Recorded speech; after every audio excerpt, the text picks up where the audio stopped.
Alô, comunidade! Começa agora o ICL Urgente, sempre às 5 horas da tarde, com as principais notícias do Brasil e do mundo. Informação e análise a quente, aqui sempre com a gente, ao vivo, a Laura Couto na atualização das notícias. Boa tarde, Laura.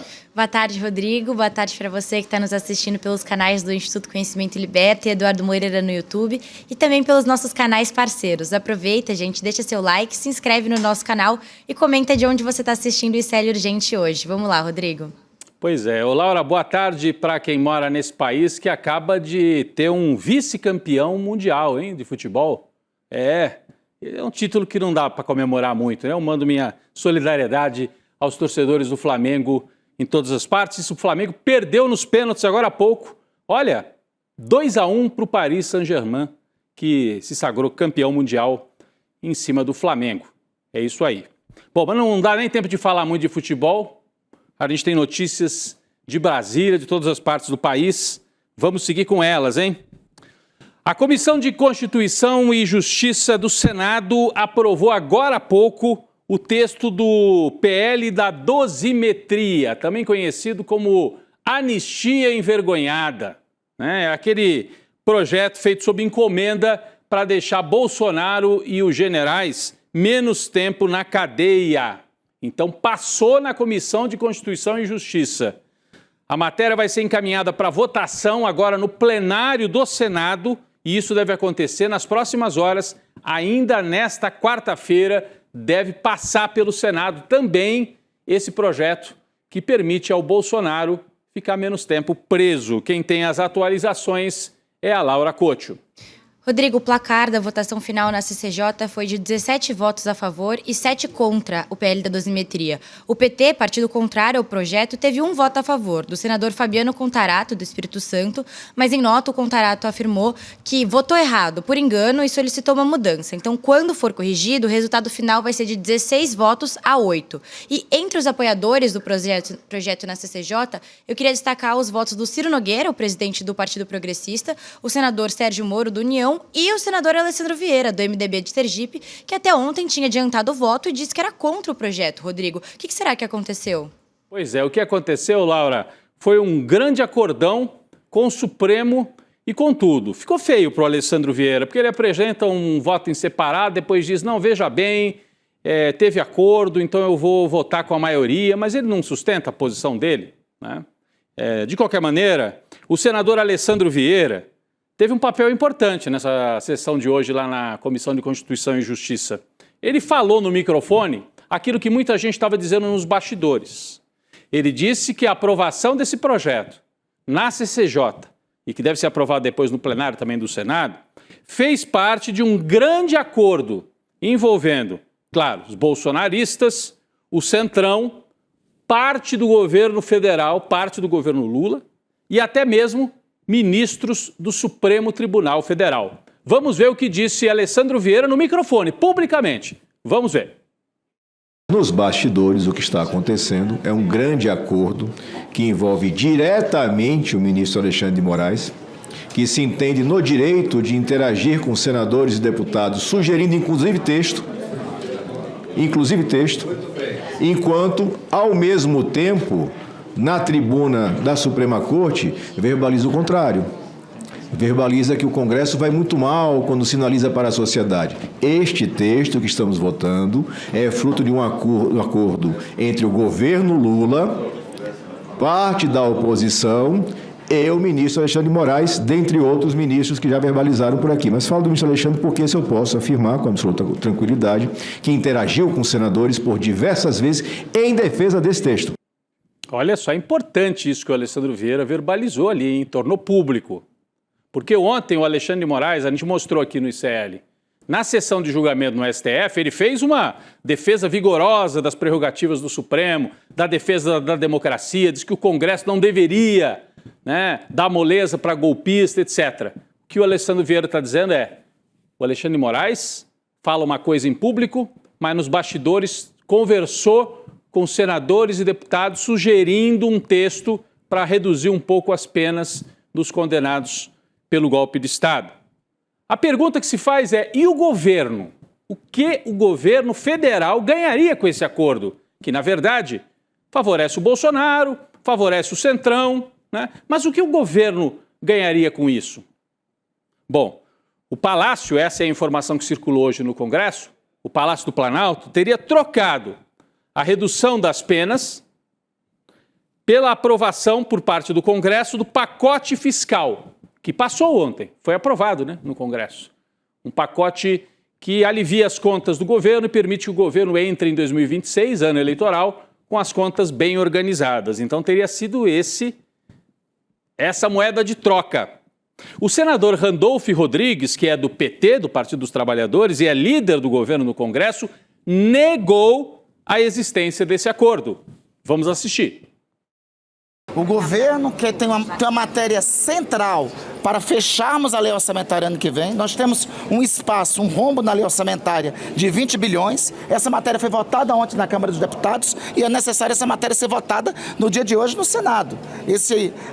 O acordo sobre a votação dessa matéria antecede. Fez parte de uma reunião da qual eu estive presente, junto com a ministra Gleisi, junto com o ministro Haddad, junto com o presidente da Câmara e com o presidente do Senado. Ou seja, nada estava incluso sobre a apreciação dessa matéria, que é central para nós votarmos amanhã a lei orçamentária com a votação da dosimetria.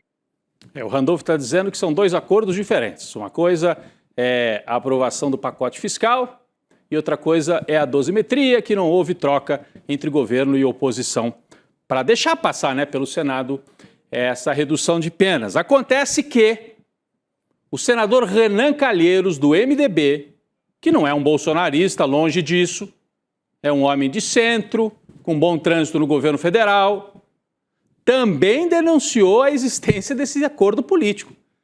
Ele disse, sim, que houve proposta. Vocês ajudam aí a reduzir as penas para o Bolsonaro, porque daí fica mais fácil aprovar o pacote que interessa ao governo. Isso é manchete no nosso site. Se você quiser mais detalhes, Renan acusa a existência de um acordo político para aprovar o PL da dosimetria, enquanto o governo, através do Randolph, nega a existência desse acordo. Importante, a gente tem trazido isso desde a semana passada. Aliás, aproveito para dizer o seguinte, o ICL foi o primeiro órgão de comunicação a trazer bastidores da existência desse acordo. Uma coluna assinada pelo Luiz Costa Pinto na semana passada, e depois ele veio aqui ao ar. A gente fez até uma live, uma transmissão especial, um ICL Notícias especial, para contar que existia esse acordo, que o Michel Temer foi o interlocutor entre ministros do Supremo e os políticos do Centrão. A novidade que nós temos agora, para além do que o ICL já havia trazido, é que uma parte do governo também teria participado. Vamos ficar de olho. A redução, se for aprovada, significaria o Bolsonaro, em vez de 27 anos, pega uma pena de 20, pouco mais, e aí passaria entre 3 e 4 anos em regime fechado. Diminui o tempo da pena total e do tempo de regime fechado também para o Jair Bolsonaro e para os militares golpistas. Bom, pesquisa Quest, como é que a opinião pública está vendo isso tudo? A gente trouxe aqui ontem os números, Lula favorito em 2026. A Quest também perguntou o que é a opinião pública, o que os brasileiros acham dessa ideia de dosimetria, de redução de pena para o Jair Bolsonaro. Você é a favor da aprovação do PL da dosimetria? Aí temos aqui na tela. 47%, segundo a Quest, são contra a redução da pena. 24% são a favor desta redução. E 19% são a favor de reduções ainda maiores. Aí são os bolsonaristas mais radicais. Mas se você somar 24% a favor da redução com 19% a favor de até mais redução, dá quase que um empate aqui, né? 47% contra a redução de pena e, na minha conta aqui, 43% a favor de reduzir penas de alguma maneira. Então, é um tema que segue dividindo a opinião pública brasileira. Agora, quando se pergunta, você é a favor de uma anistia total? Total? Aí não. Aí 44% são contra a anistia total e 36% são a favor. É a turma que vai votar no Flávio Bolsonaro, provavelmente. Então você percebe, a anistia total não passaria. porque não tem apoio na sociedade. Mas redução de pena não tem um apoio majoritário, mas é um pouquinho mais palatável. E aí os ministros do Supremo teriam participado também desse acordo. Quem diz isso? Nossa reportagem, que já tinha dito desde a semana passada que os ministros do Supremo falaram com os políticos do Centrão para reduzir pena. Inclusive Gilmar Mendes e Alexandre de Moraes. O ICL trouxe. E hoje, pelo menos 2 senadores de viva voz na CCJ explicitaram isso. Alessandro Vieira e Renan Calheiros. Então, está na mesa a ideia de que houve um acordo. O que o Supremo ganha com isso? Me parece que aí não é questão de ganhar ou perder.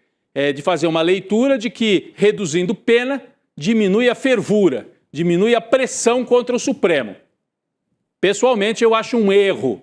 Os bolsonaristas agora vão comemorar a redução de pena e quando tiverem, se tiverem, maioria no Senado, vão tentar de novo anistia e vão tentar de novo impeachment de ministro do Supremo. Ministro que achou que podia fazer acordo para reduzir a pena, deixou os bolsonaristas com um gostinho assim de quero mais. Ah, agora a gente consegue reduzir. Mais para frente, se der, nós vamos para cima deles, derrubamos os ministros e aprovamos a anistia total. É um momento perigoso. É um momento perigoso e a gente segue acompanhando aqui todos os detalhes no ICL.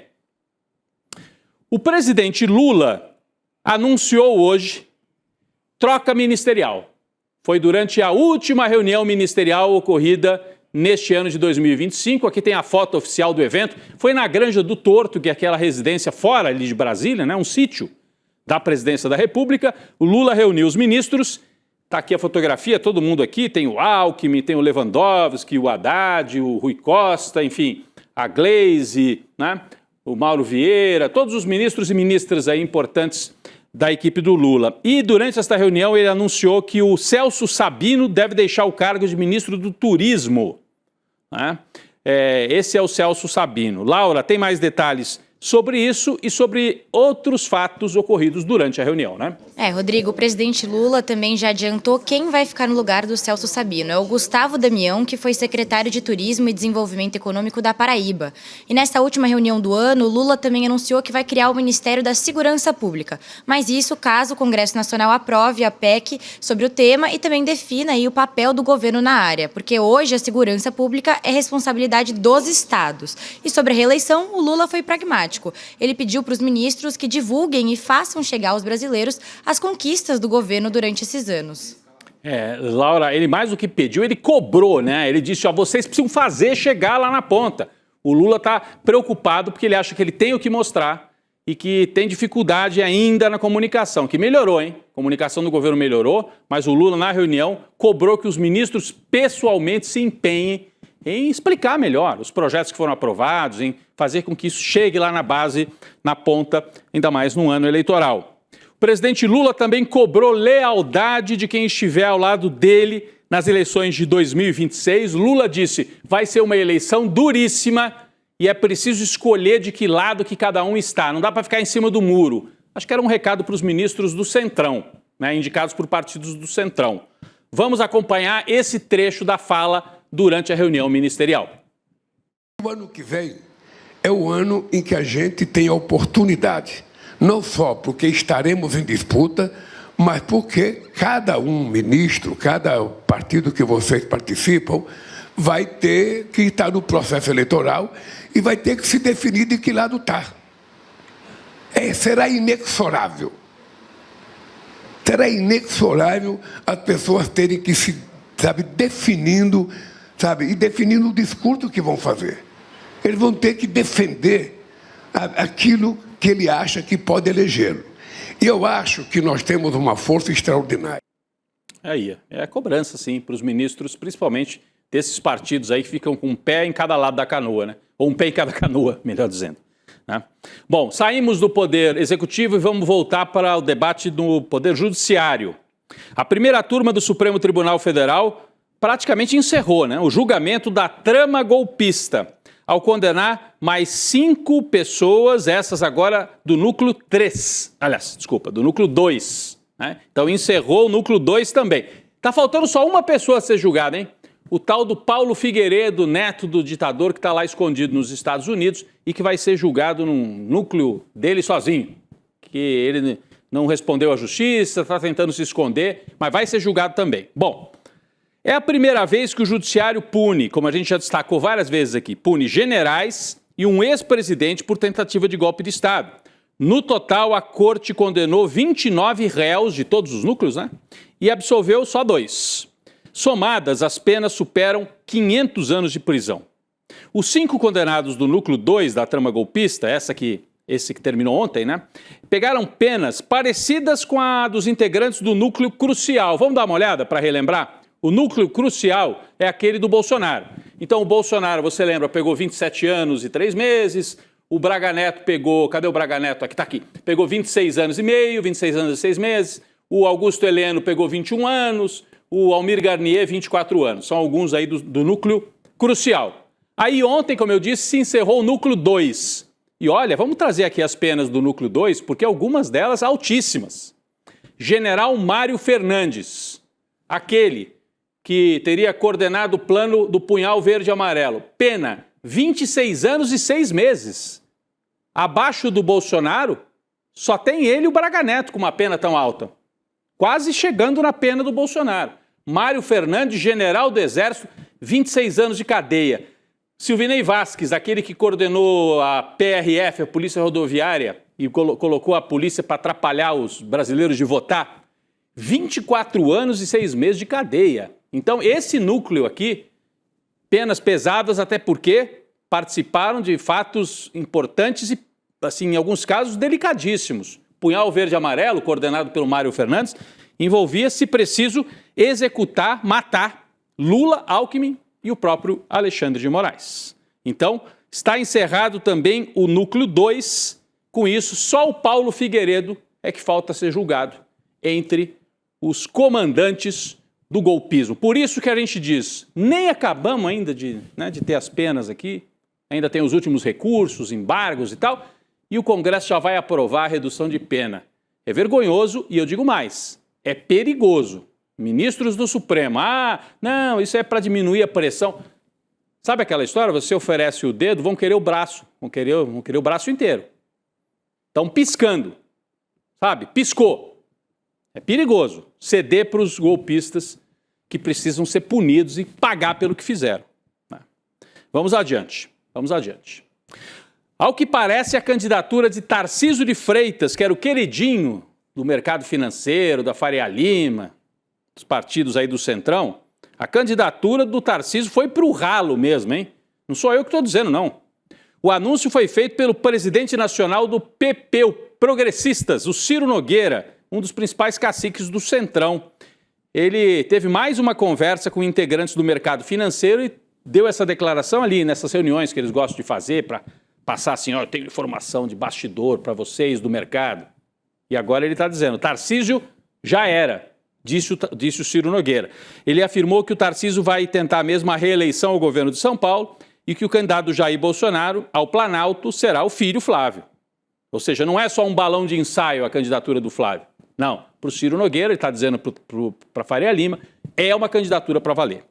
O presidente do Progressistas também previu que Flávio chegará competitivo à disputa presidencial contra Lula, mas, disse o Ciro Nogueira, acabará perdendo a eleição para o petista. Então, Ciro Nogueira prevendo reeleição de Lula em reunião com o mercado financeiro. Saímos da página de política, se bem que o Ciro Nogueira também frequenta um pouco a página policial, mas saímos agora sim diretamente para notícias da polícia. O ex-deputado estadual do Rio de Janeiro, TH Joias, está no presídio de segurança máxima da Papuda, em Brasília. Foi transferido, hein?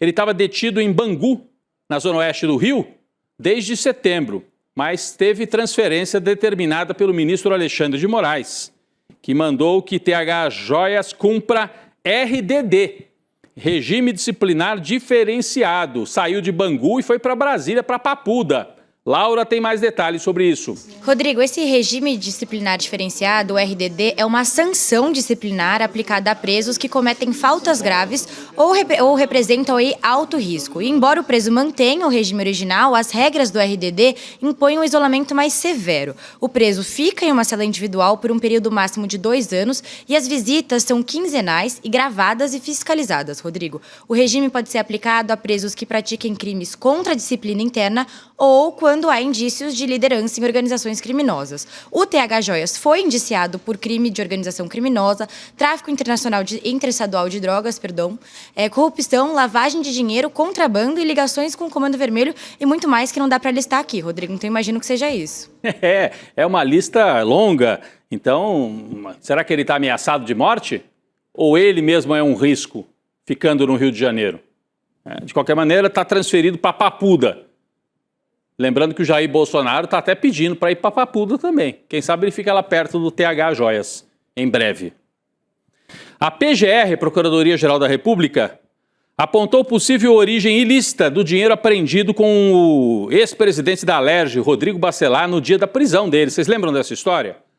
Foi encontrada uma quantia de R$91 mil dentro da mochila do parlamentar. Quem é que anda com R$91 mil em dinheiro vivo na mochila? Essa mochila estava no carro que Bacelar usou ao se dirigir à Polícia Federal no Rio, porque ele achou que estava indo tomar um café com o superintendente da PF.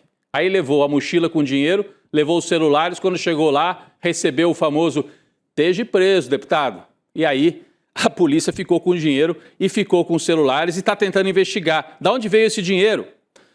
A quebra de sigilo telefônico nos celulares do Bacelar também revelou outras informações bombásticas, Laura. Rodrigo, desde o dia 3 de julho, o governador Cláudio Castro e o ex-presidente da Alerj, Rodrigo Bacelar, eles não se comunicam.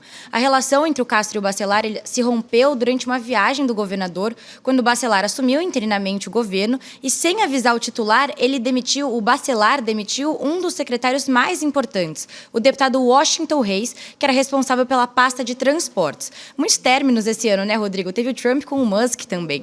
Mas, enfim, tem mais um personagem nessa história, o desembargador federal Macário Júdice Neto, que foi preso ontem.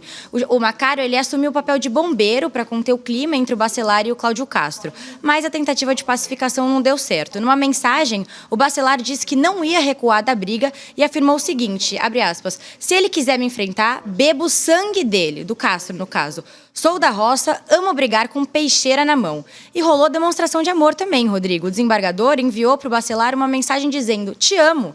E o presidente da Alerj respondeu "Deus te abençoe, irmão. Sou teu fã". Que lindo amor, né, Rodrigo? Que lindo amor de presidiários, né, nesse caso.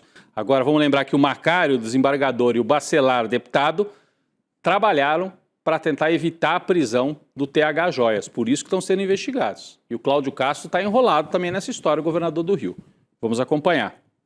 Sérgio Moro usou delatores de processos julgados por ele para grampear ilegalmente autoridades com foro privilegiado.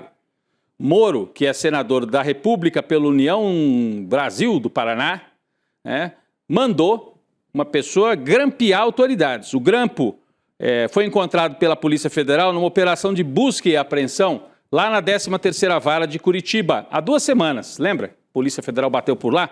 A ordem para essa busca e apreensão foi expedida pelo ministro Dias Toffoli, depois de sucessivas solicitações dos documentos, fitas, gravações que estavam lá. E a turma de Curitiba não mandava. O STF falou, vai lá buscar a PF. E aí encontrou, entre outras coisas, esse grampo ilegal que o Moro mandou fazer. E a Laura tem mais detalhes sobre essa história, Laura.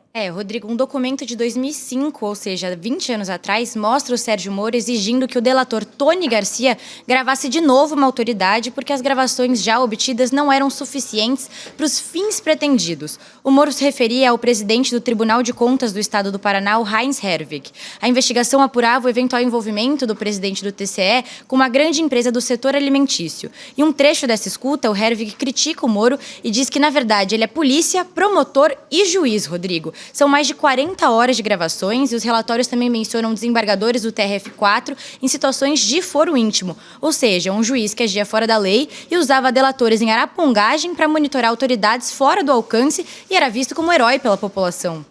E quem era o araponga que o Sérgio Moro colocou para trabalhar de maneira ilegal? Tony Garcia, um ex-deputado, né, que estava sendo investigado pelo Moro, e aí o Moro fez uma espécie de chantagem. A história é essa. Ou você trabalha para mim gravando autoridades, ou eu deixo você na cadeia. E aí o Tony Garcia disse que foi obrigado a gravar um monte de gente, né?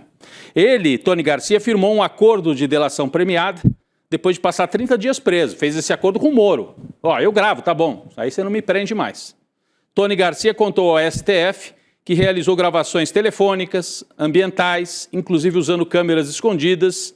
E, inclusive, a gente está esperando. Tem a famosa festa da cueca, que o Tony Garcia disse que gravou.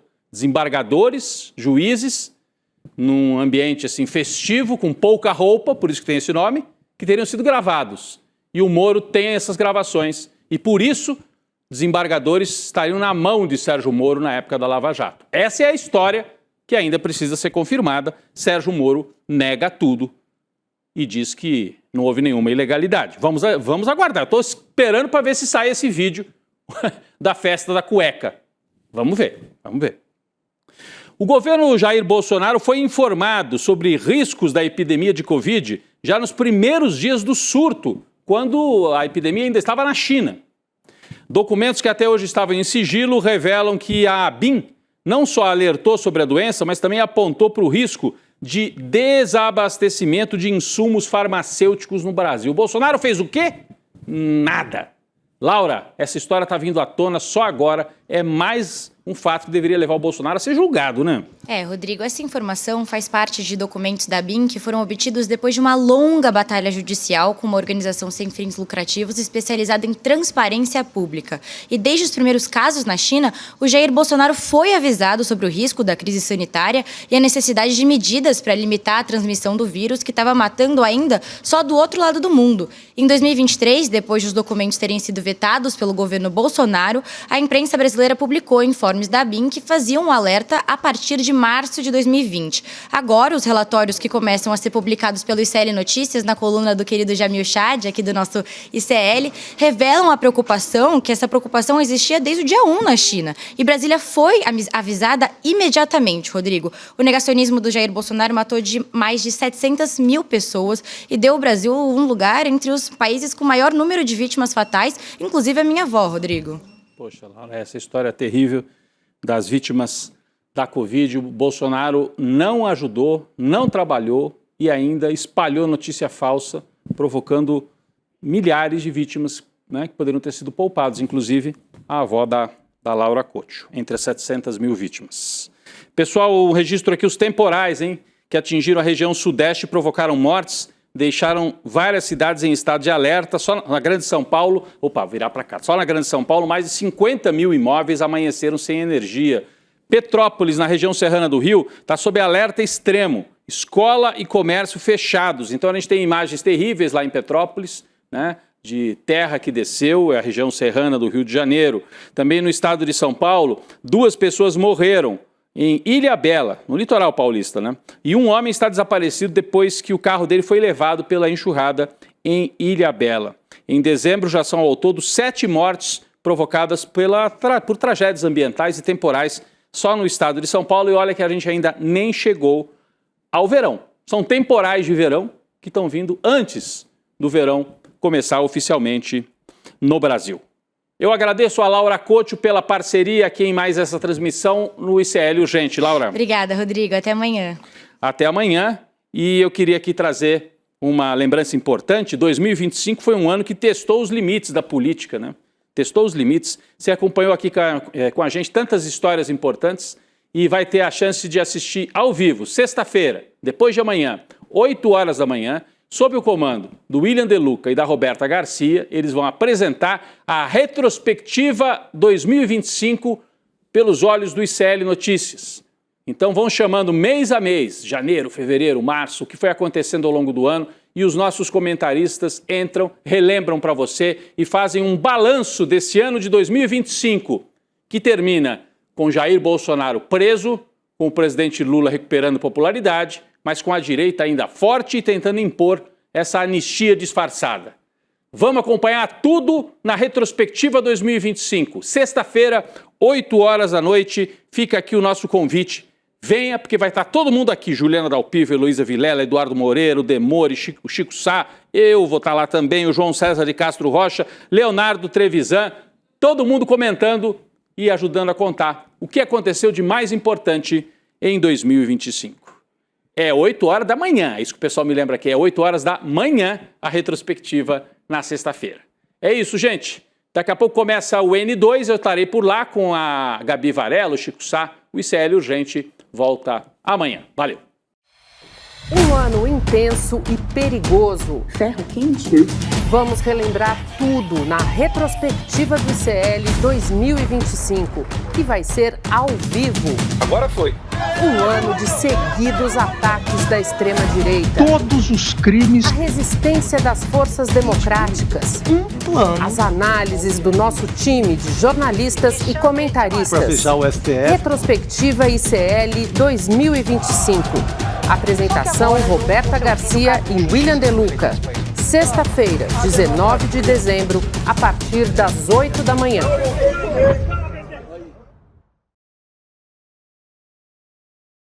O ICL completou 5 anos levando informação de qualidade, reflexão e conhecimento que transformam vidas. E essa história não é feita sozinha. Ela é construída junto com nossos parceiros de todo o Brasil. Cultural FM 2 de ICL. Com você, onde você estiver.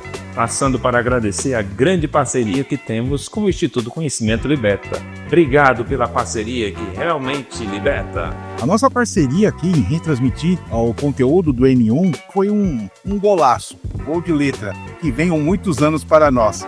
Um forte abraço a todos. Salve, camaradas do ICL! Vamos crescendo juntos aí nessa grande parceria e esperamos que venham mais muitos e muitos anos pela frente. Conhecimento liberta, e é por isso que nós temos essa parceria, para expandir esse conhecimento. E nós estamos juntos nesse processo e nessa... São vozes unidas em uma rede que cresce a cada dia, levando informação livre e independente para milhões de brasileiros. E você, que tem um canal no YouTube ou uma emissora de TV, pode se juntar a nós. Retransmita o sinal do ICL e leve transformação para a sua audiência. ICL, 5 anos de informação que liberta. E juntos, vamos muito mais longe.